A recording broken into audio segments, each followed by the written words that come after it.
see when and we may have a quorum. We're hoping to have a vote today, so hopefully we will be able to have a quorum of commissioners that are on. Sounds good. I'm just counting up the numbers right now. Okay, thank you.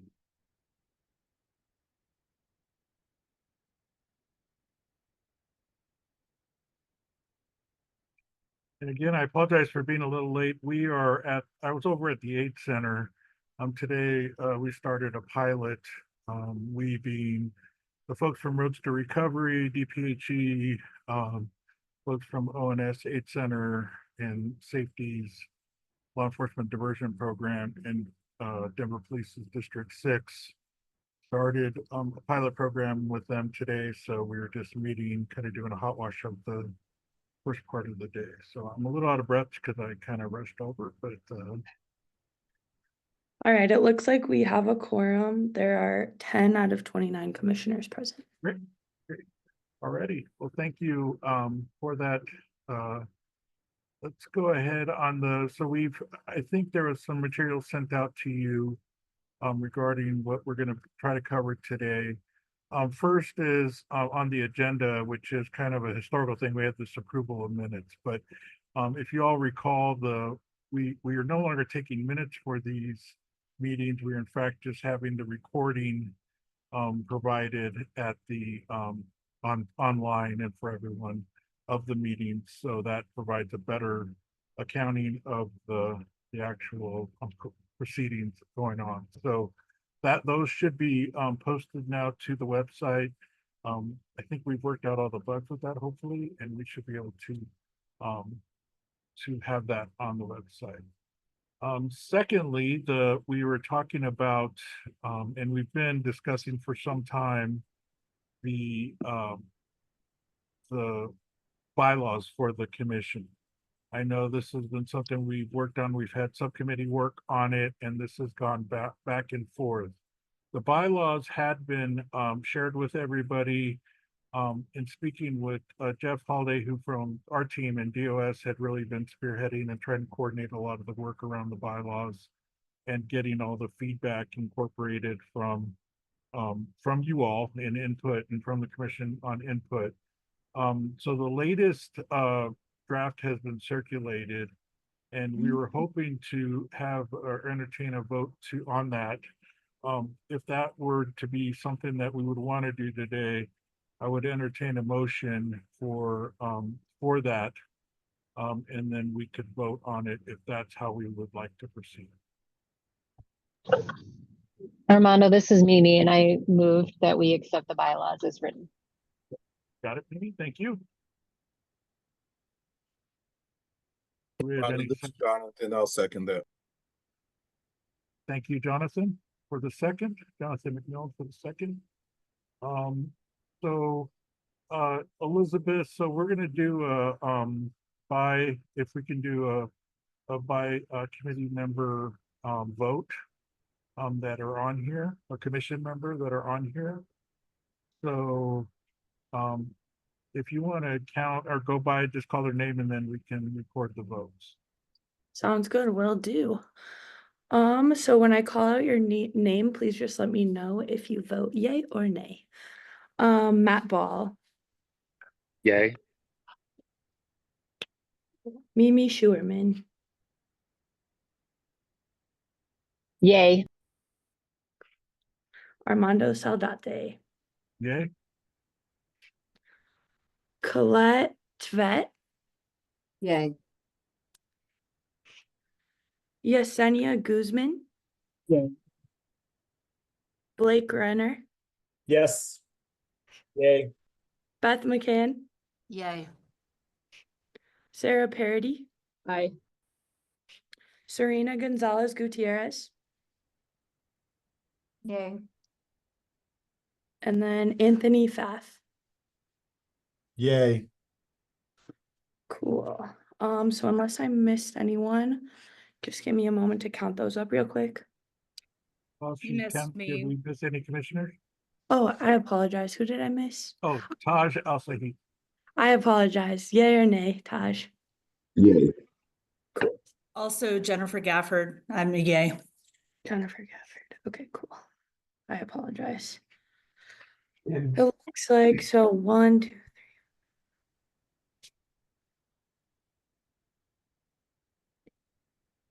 So 13 yays. And I will say, I think I might have missed someone in the quorum. We do have, I'm Sean McDermott. I'm on and I'm a yay. oh, 14, apologies, guys. No problem at all. Okay, apologies, 14 yays and 14 commissioners present for the quorum. Thank you. We'll get those, put up, probably share them with you all commission members and make sure they're available for you all. So thank you all for that. I want to transition over, well, first, just acknowledging, we've been in budget season, 2025 budget season, for the city and county of Denver. You know, the environment's been tough. We all have been experiencing that. Really appreciate all folks that have been working on that. As we know, we've been working a lot in the space of the CPCC budget and maintaining our budget so we can still be able to fund innovative programs around reducing jail beds and those folks that are going to custody. So we wanted to provide a preliminary update on budget. We don't have a finalized budget yet. We should know more in November. We will be hopefully meeting in November. We recognize that the December meeting is typically canceled because of holidays that people's travel. We will look to meet in November for some to wrap up the year and to also get a better budget. We'll obviously have more clarity around budget then and how that may or may not impact CPCC budget. So with that, Shanae Cummings, the Chief Financial Officer for the Department of Safety, is on and she's ready to provide an update. Thank you, Shanae. Thank you, Armando, and good afternoon, commissioners.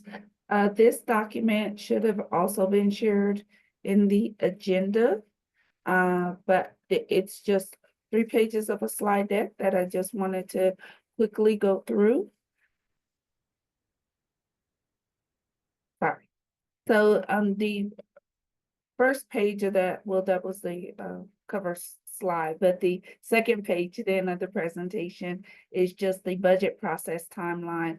I did highlight that the current step that we've just completed is the submission of the budget for the mayor or the mayor to actually present to city council and to the public his budget on September 15th.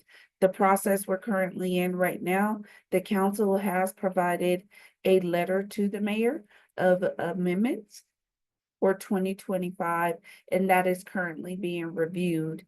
And the mayor will then, on the 3rd Monday in October, submit back to the city council proposed recommendations or amendments to any of the 2025 proposed requests. The rest of the timeline that is outlined here for reference, but we're anticipating that we will have a approved budget the second week of November or November 12th, because the 11th is a holiday. And so the council will then be voting on formal approval of the budget on the November 11th will be the second reading. With that being said, what we are anticipating this year, what was asked of us was just to keep the budget for the commission at the same levels as previous years. So with that, when I say same level, same funding levels. So in historical years, we've always been funded around $2.2 million. So the budget office worked together with us to ensure we have that same funding source right now for 25. So what is currently proposed is we will have about $900,000 or $901,000. That will be a general fund transfer from into the CPCC for 2025. There's also $800,000 that is the one-time transfer cost that moved over from DPHE over into DOS, and that was approved on the council bill last year in 23.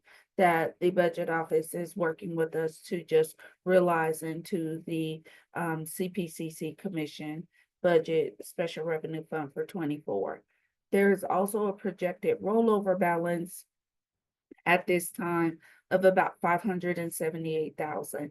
Now, again, that is just a projection.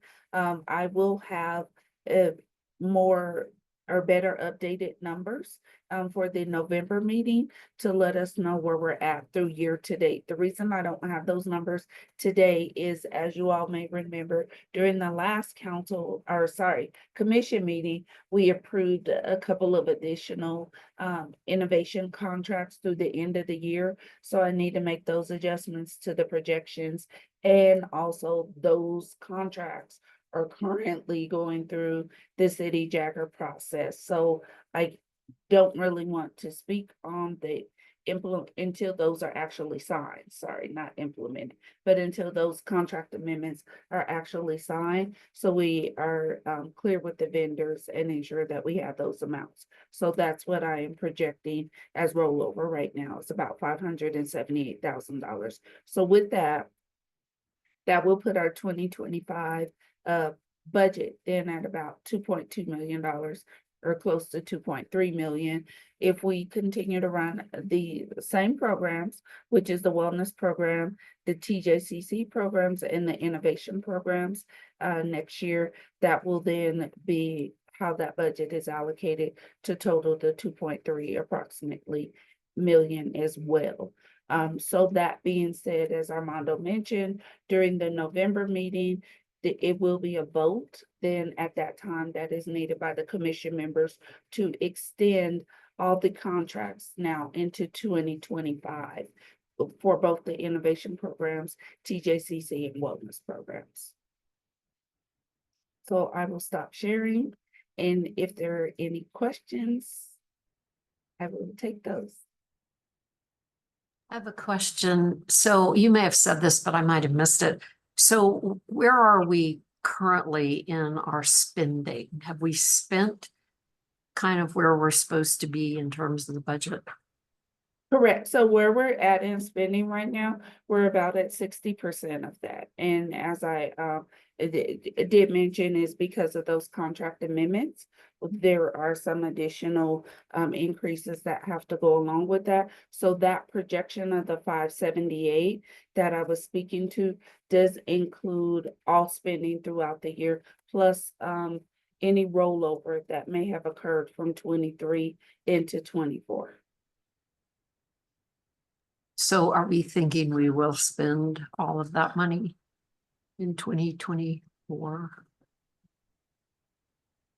That's allocated. You mean the 2.2 million? Mhm. So the 2.2 million, yes, we will spend close to that.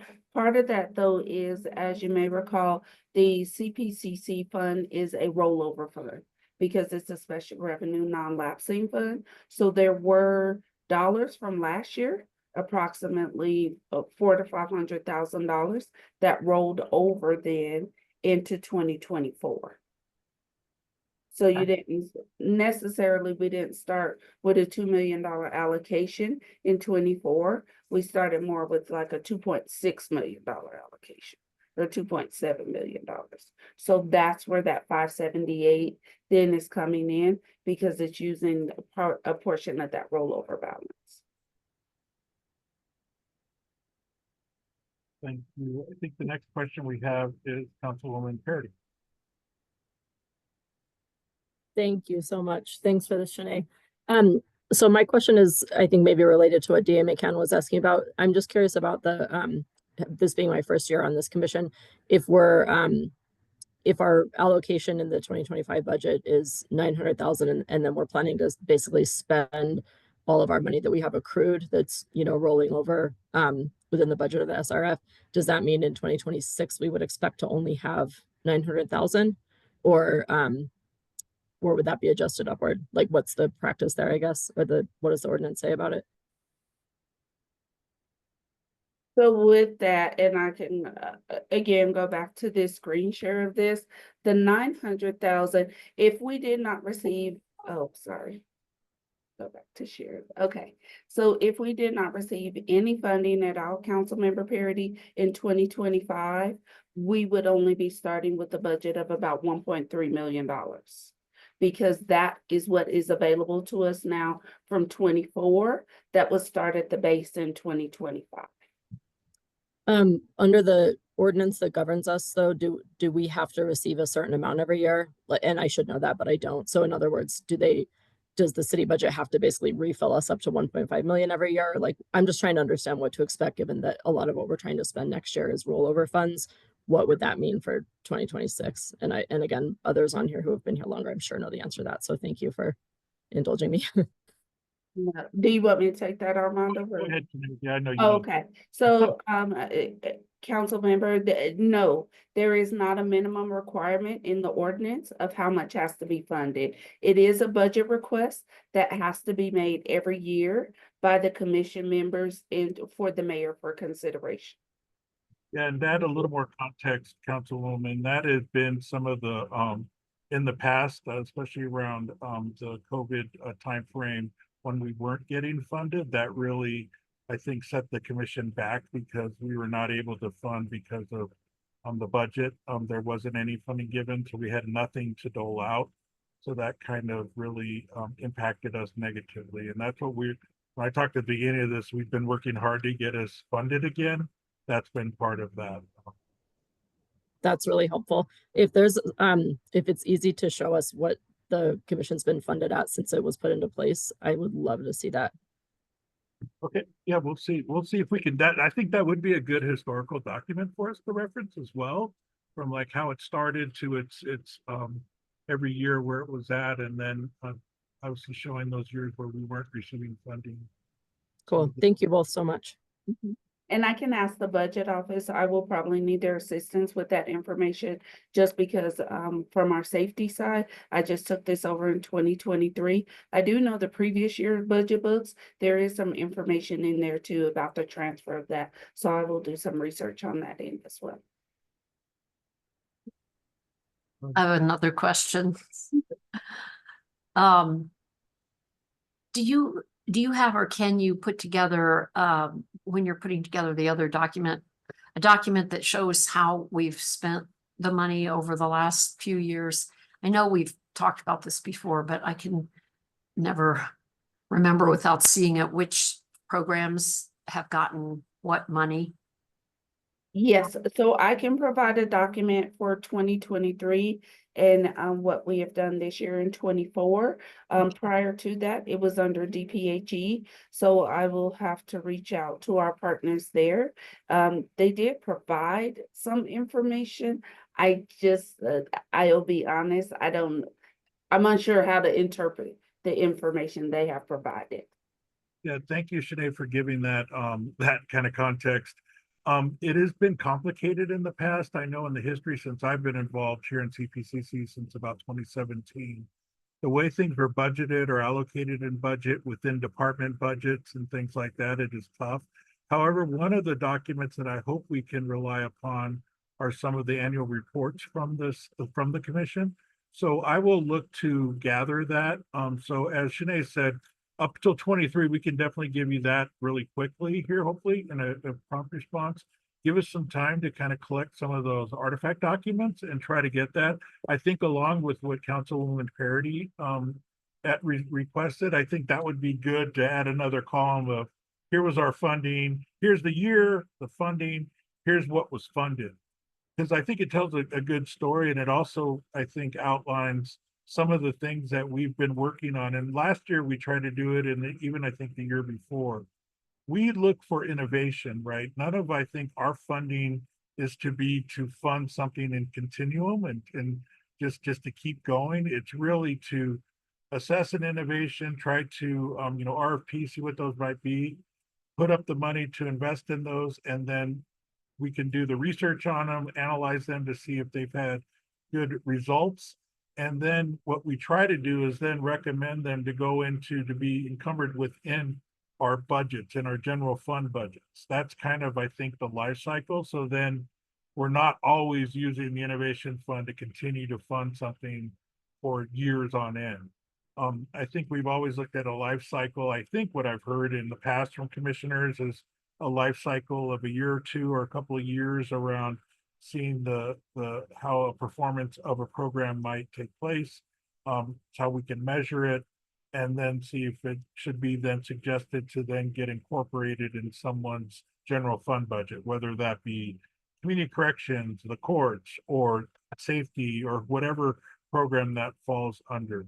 So that is something, that's also something I think as a commission, we need to start talking about when we talk about our reentry contract, because reentry has really been funded for a long time through the commission.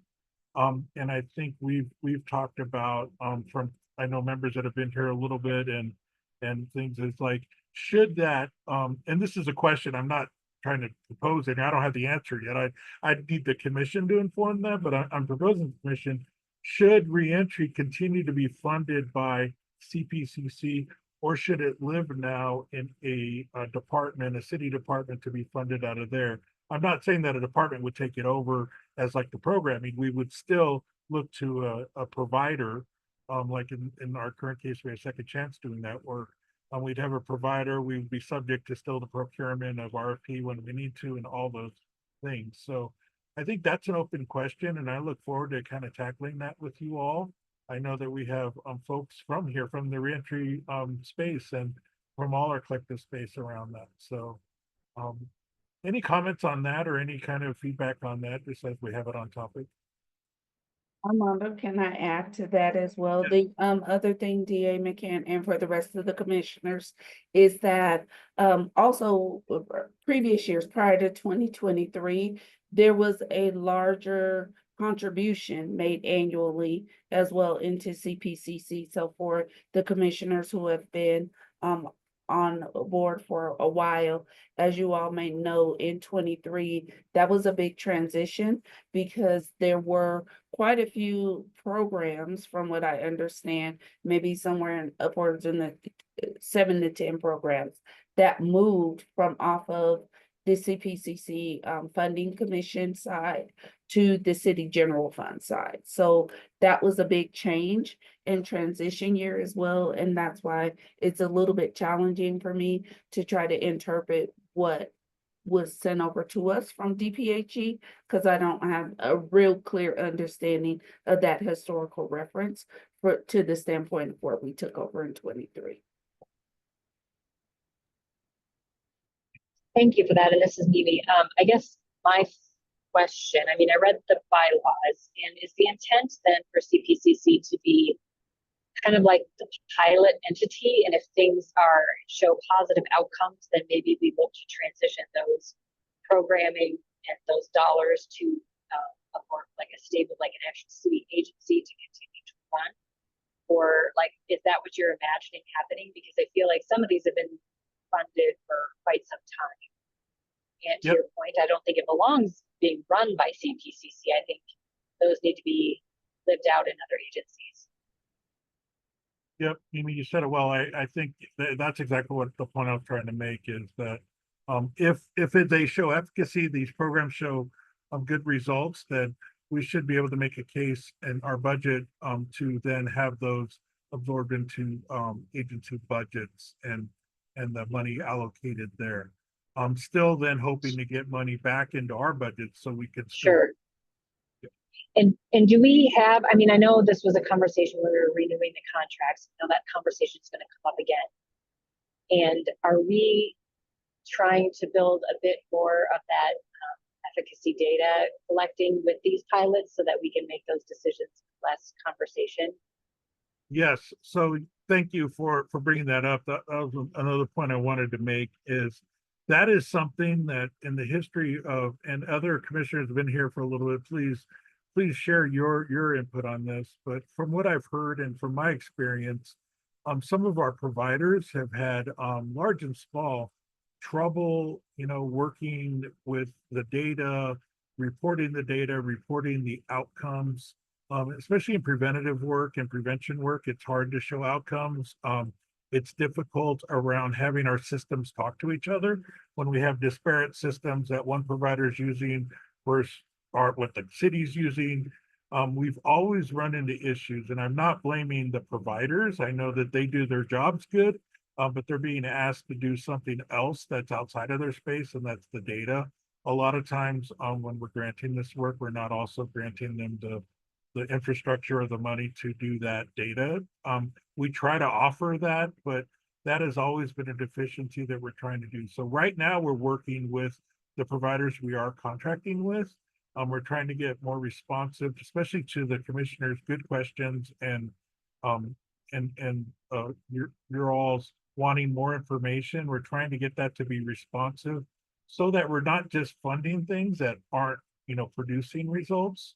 But that's what we're trying to work on. One of the other things we've looked at, and I've had some folks here, I've talked with Matt Ball about this as well, is an ability to maybe fund, and I think we've talked with the commission about this too, maybe fund a singular system, a singular data system that all are, whether it's a community service provider, whether it's our community corrections, whether it's whoever's in it, that we could have basically privilege-based access to a data system that we could all input in so that we could all analyze better.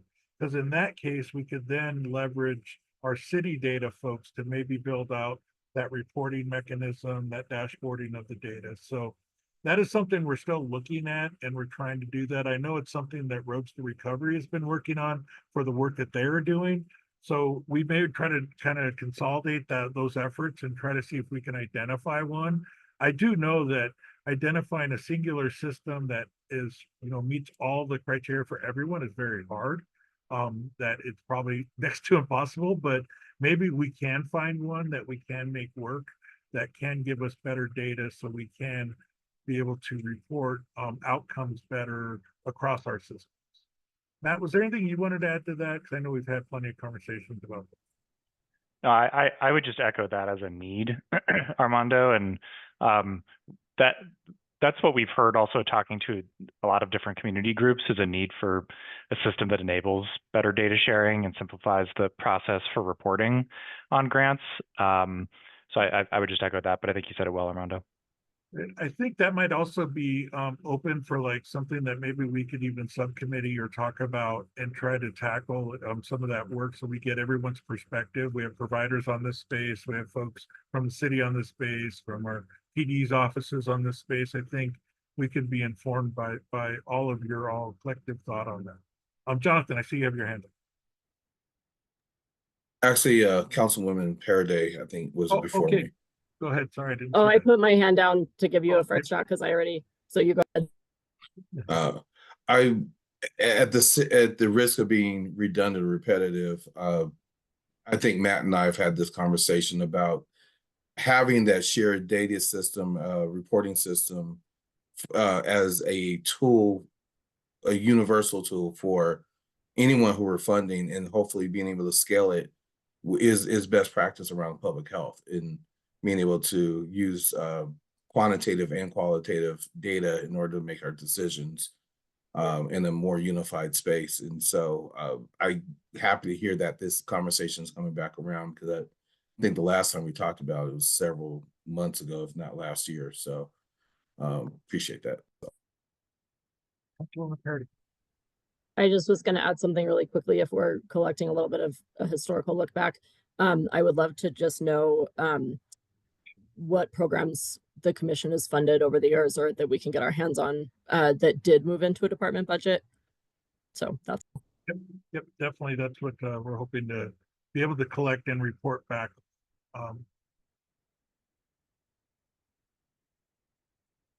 Any other comments? Alrighty. Wait, Armando, sorry. Oh yeah, let's go ahead. No, just I guess if we're making a wish list, as part of the data, if it's possible to also kind of bucket out those that have been programmed for youth, because I know that historically that is something that has been very underrepresented, I think, in receiving funding from CPCC. Yeah, so I think, youth is definitely something that we've talked about. In fact, we used to have youth representation or youth folks in representation on the board around, I think we had juvenile probation on here. Not sure that we still do. But that is something that I think we need to, particularly as we're seeing, the charge, if we all look back at, how the charge for CPCC, it's really, to reduce jail beds, reduce that, as we've opened the new jail, the DDC, we'd also started the commission to reduce filling that jail. We didn't want folks to do that. And I know we've done a lot of work in that, collective work from our system in that. And so especially as we're seeing more youthful offenders committing serious crimes that are leading to jail and being, incarcerated and those types of things, I think it would be good to start looking at that space intentionally. So happy to explore that as we come along, and then even if we wanted, as we know our budget more and going into next year, what that might look like.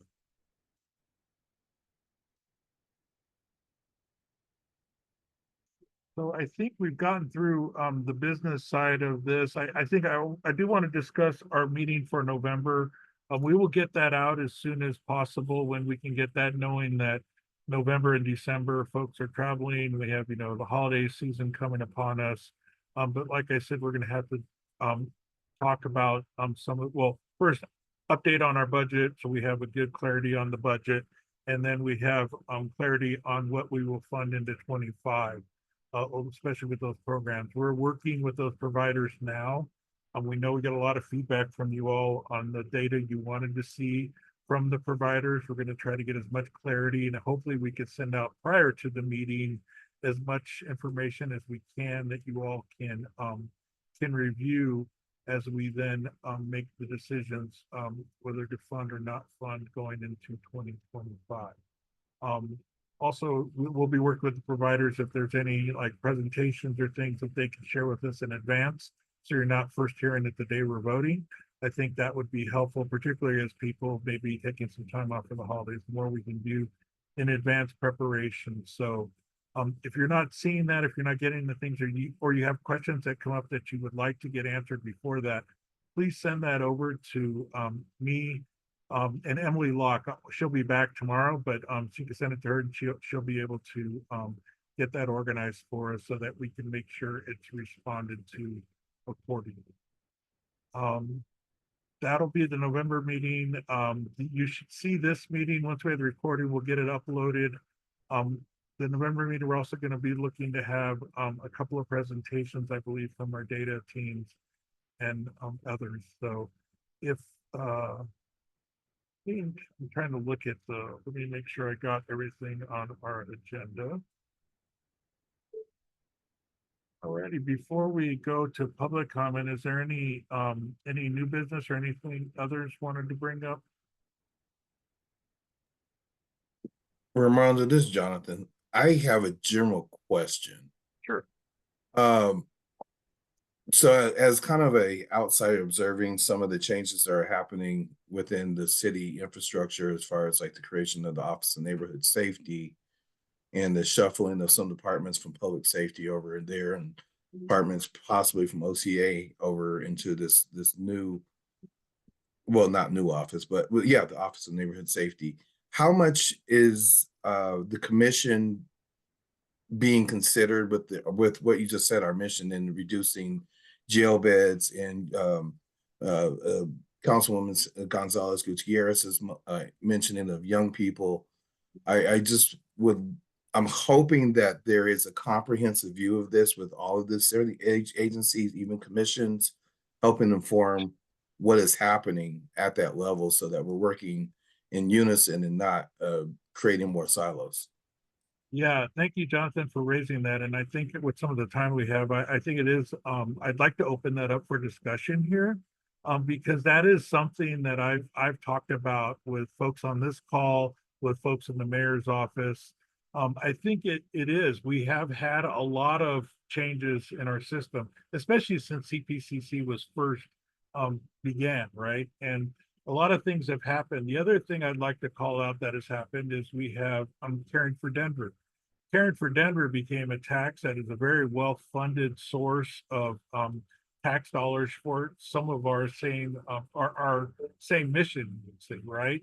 And so working intentionally then also with some of our mayor's initiatives, like around roads to recovery, there is a lot of cross-pollination, I think, of that. And I think a lot of deconfliction. There have been times where I've sat in a meeting speaking with something like roads to recovery or some other program where I'd said, hey, that would be good to put in front of the commission, because we have a lot of folks on the commission that could maybe help inform that, or that could be a commission sort of initiative. So I think there's a lot of work to be done in that space and kind of defining that space. I think once we have budget and we can recognize budget and see what that is, I think that there is definitely, I'm definitely open to the conversation, the dialogue, that we can deconflict, because I think a lot of us wear hats in a lot of the other kinds of discussions in the space. And I think everyone I look on in this call probably has crosses over into all those other spaces. So I'm glad you called that out. I think we should be intentional more about that. And then I also want to make sure that the commission and our voice is still heard and still a powerful one around these topics. But definitely want to open that up for discussions. We have time here. So if anyone else has anything else to add. Just for the record, I'd rather refer to that as calling it in rather than calling it out. Yeah. Calling it in. I like that. Go. Anyone have any kind of thoughts or is this something that the commission would want to kind of be more intentional around and kind of discussing? Yeah. Hey, Armando, it's Mimi. And I think I can only speak from DHS's lens, and then I think it could apply to lots of other people as well, is that with all the new structures and some of the new offices and some of the new initiatives that are happening, this is an ideal time for Caring for Denver, the CCPC, the OSEI, OCA, safety, DHS, like whoever, all coming to the table and streamlining where these funding sources are coming from, number one, what they are targeting towards, and if they need to all be separate things, but then fund separate things, maybe, or maybe they are combined to make a more powerful entity that can fund some of these things and target at greater scale. I don't know. I think it's a conversation that needs to happen, because again, when when administrations changes and goals change, in past, I think folks were very comfortable and they started kind of doing their own thing in their own silo. So it's little bits of work happening in very little bits of areas, but when you combine efforts, your impact can be so much greater. So I would love a more robust conversation about looking at all those funds and saying, can we combine them? And quite frankly, even if it is that this commission is dissolved and then we, merge into something else or with others, that would even be something I would be open to consider. Thank you, Mimi, for that. That's a lot of what I've heard from others, people that have been historically part of the commission, other people in other spaces. Councilwoman Parity. I was just going to say, piggybacking on Jonathan's very well-timed point, that the Denver Opioid Abatement Commission, which has a big chunk of change, is having this exact conversation, which many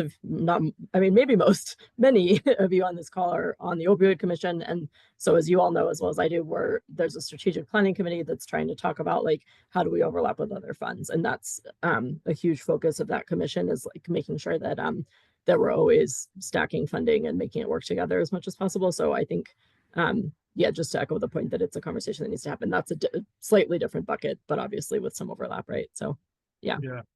Thank you, Councilwoman. That's definitely, I'll take notes on that. We'll add it as an agenda item for a future topic. I'll do my part in wearing some hats on different lenses. I have in my last meeting with Lorez at Caring for Denver kind of high level kind of talked about this, but definitely I think there's more. One thing I let Lorez know is we never want to be competing, right? We never want to be like duplicating efforts because there's so much work to be done. We shouldn't be duplicating, but we also don't want to compete with each other and somehow, impact each other. We also be complementary, if anything, around that, but hopefully more coordinated in what we're doing.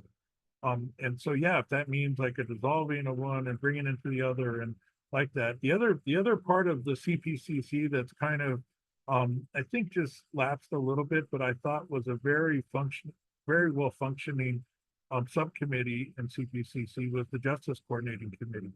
A lot of the innovations that we started back in when we were I like to remind people in 2017, 2018, our jail was at its capacity. In fact, it was over capacity. I know it because I was working jail data at the time, and we were doing that. And that's when I really got involved in CPCC and working with the JCC especially. And we would come into the Justice Coordinating Committee and we'd have deep dives on here's our jail capacity, here's who's in our jail. Not only here's who's in our jail by name and things, but we were talking about here's the type of inmate, the type of charges, the type of, things. That's when we really called out disparities in folks that were, in mental health crisis that were in our jail and had longer lengths of stay. So we really did a lot of work. And I think there was a lot of small innovations that we did that really helped chip down our jail population. And then I thought it really set us up very well, or set the infrastructure in place that when we had the pandemic and we had to reduce our jail population very quickly in a time of crisis, I remember I was leveraging that same JCC Rolodex I had. And I remember one of the first weekends of the pandemic that when we were first in lockdown, I was on the phone on a Sunday night with the chief presiding judge, with our chief public defender and our others, and we were working on how to reduce our population. And we got our jail population under 1,000 people. I never thought I would see it, but we did it. And it was truly life-saving. So I think that work can be done. And I think it really does help if we are more coordinated in our approach. And so I'm really looking forward to, I'm really anxious to talk about this more and really dive into this. Matt, from the mayor's office, and thank for you for coming and representing the mayor's office on this. I think you could be helpful in helping, obviously guide from the mayor's voice, his initiatives and things like that as well. Yeah, absolutely, Armando. And you touched on it, and I'm not saying this is a booster of it, but one other piece in the room I think is roads to recovery, because a lot of the work that is in the, traditionally in the bailiwick of CPCC on reducing jail bed days, just functionally in the city right now is happening through roads to recovery. So I think that's another thing that we should consider. And then similar to the point about data systems that we were talking about before, I would highlight in the stakeholding that we did for roads. One thing we did here is not only the lack of a data system, but the lack of sort of the problem of too many funders. So too many funders with different requirements. So I echo what everyone said on the, potential benefits of streamlining, potentially simplifying, and at least, making lanes clear. Armando, Director Sala, I want to ask a question. I know all of you so well. I just want to be proper in this space. I guess it was, my question now is a matter of procedure. I know in previous years when we, as you mentioned, the JCC or the subcommittee that reviewed the statute, and we did that big review. And then I'm even thinking about the past couple of years of our annual convenings where we've gone and did a deep dive into what is our purpose, what are our outcomes, how we go about achieving our outcomes. If there may be a need, just in my mind, of at least preliminary, there may be a need for a subcommittee that can pull together historical conversations around defining what we as a commission have decided our role is as commissioners, and the benefit that we bring to the city, and having conversations with all of the other entities. So as Matt, you just used the term lanes. I love the term swim lanes, to see who is in what swim lanes and where those intersectionalities exist or where they should exist. I will say, for the sake of just, I don't know, maybe my ego, I don't know.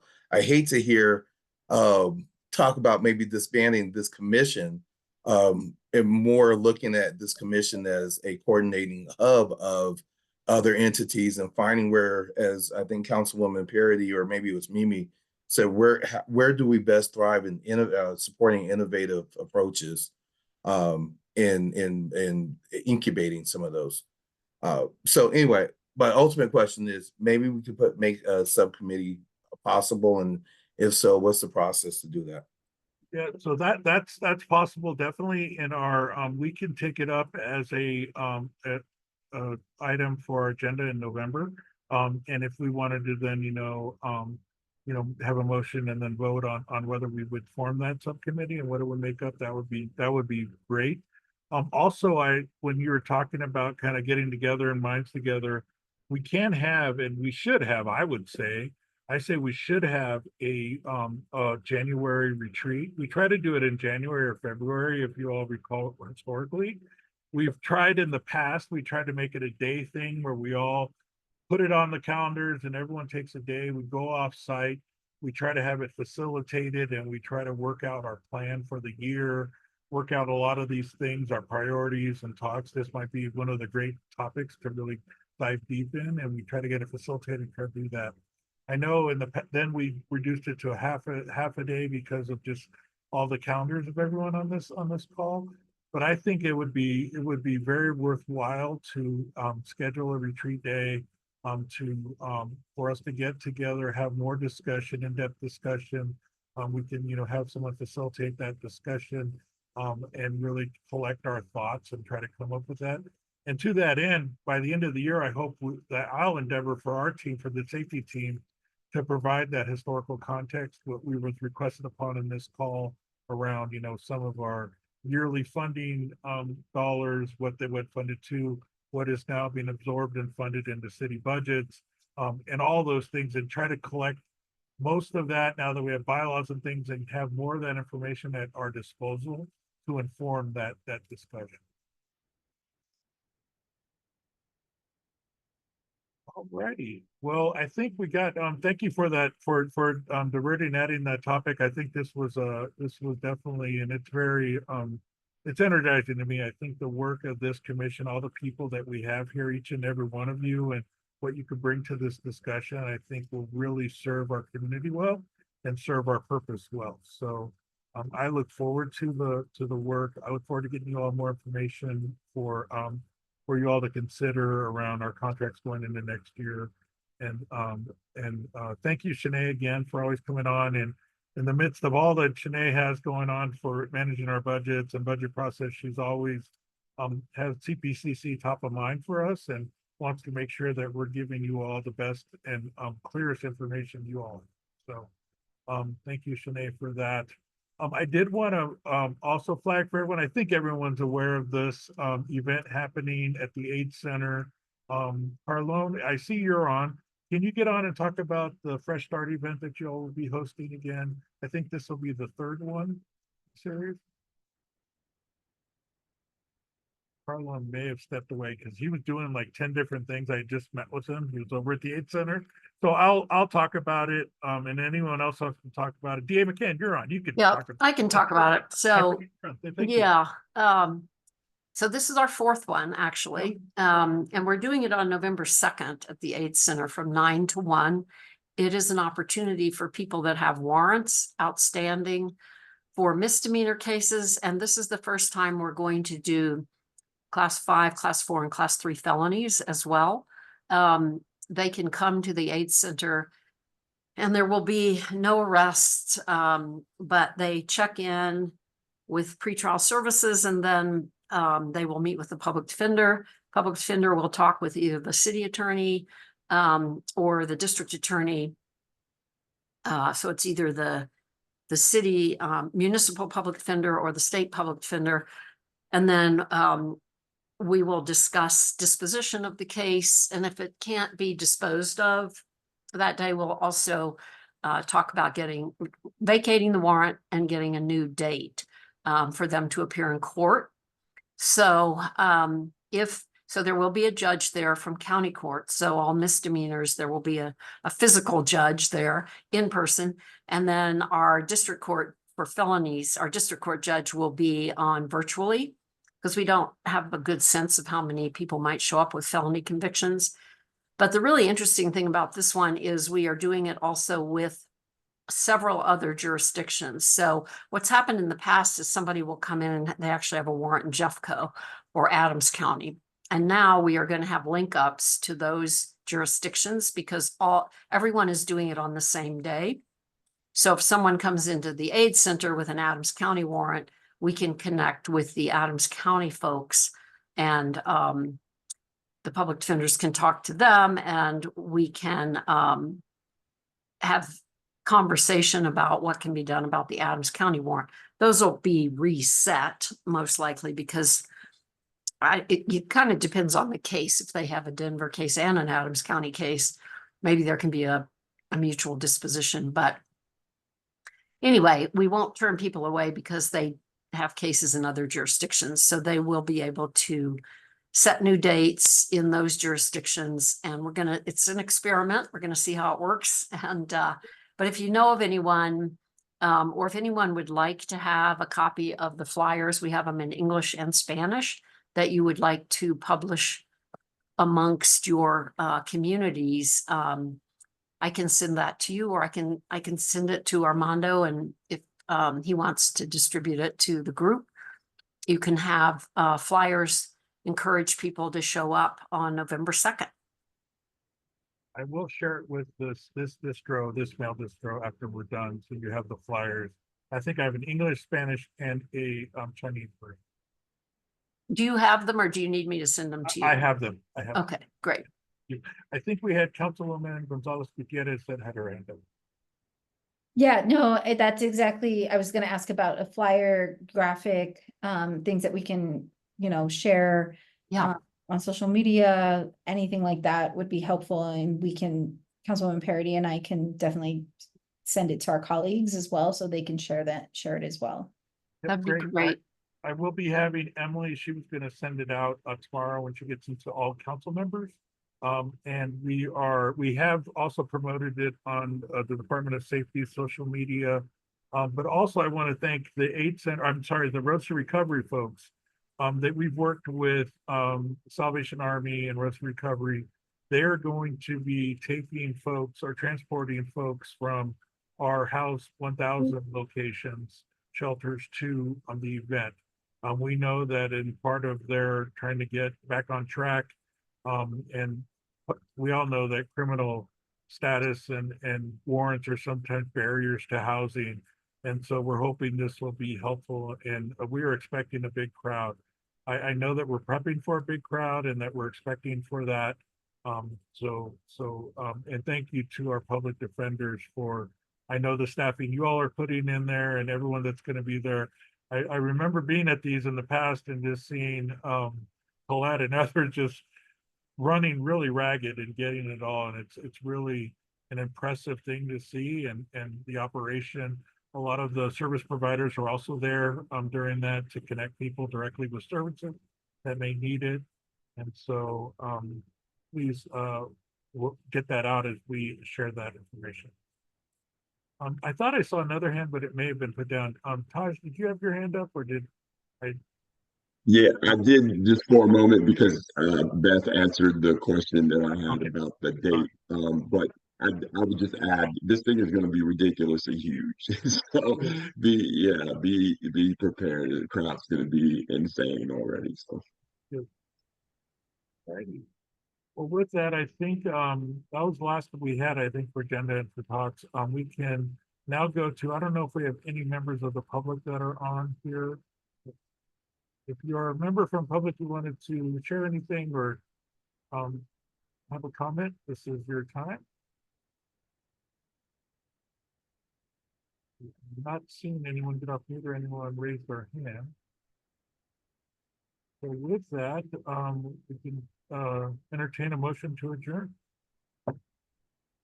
So move. Thank you, McCann. Any seconds? Second. All right, thank you, Matt. Well, I hope you all have a good the rest of the week, and I hope you're all doing well, and I'm sure I'll be seeing you all soon. So thank you all. Thank you, everybody. Thank you.